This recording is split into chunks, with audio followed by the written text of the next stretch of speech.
যাত্রাপথে সকল সদস্যদের হয়রানি যাতে না হয়, বিশেষ করে নারী যে যাত্রী সকল আছেন তাদের হয়রানি, যে কোনো ধরনের অভিযোগ আমাদের র্যাবের কাছে পৌঁছে দিতে হবে এবং আমরা ইনশাআল্লাহ আপনাদের সেবায় আমাদের লোকজন কাজ করে যাবে।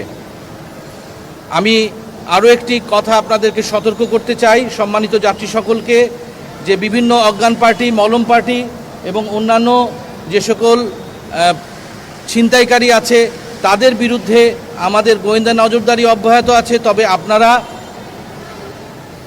অযাচিতভাবে কোনো অপরিচিত মানুষের সাথে সখ্যতা গড়ে তুলবেন না এবং যাত্রাপথে কারো কাছ থেকে কোনো ধরনের খাবার গ্রহণ কিংবা এরকম সখ্যতা যদি কেউ আপনাদের সাথে তৈরি করে সে ব্যাপারে আপনারা সতর্ক থাকবেন।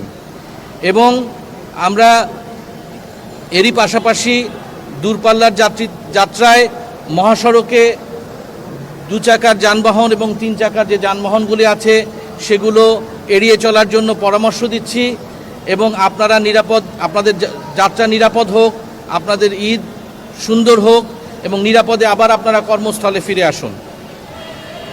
আমাদের নিরাপত্তার জন্য আমাদের বিভিন্ন জায়গায় যে চেকপোস্ট এবং অবজারভেশন পোস্টগুলো আছে সেখানে সার্বক্ষণিক আমাদের র্যাব সদস্যগণ তাদের দায়িত্ব পালন করে যাবে। এ ব্যাপারে আমরা অত্যন্ত আন্তরিক এবং সতর্ক।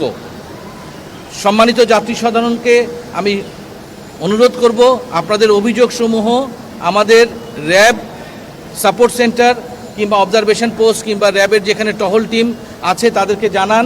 আমরা অতি দ্রুততার সাথে আপনাদের সহায়তা এগিয়ে আসব। আপনাদের সকলের ঈদ যাত্রা শুভ হোক, নিরাপদ হোক, আনন্দপূর্ণ হোক। সকলকে ঈদ মোবারক। ধন্যবাদ সবাইকে।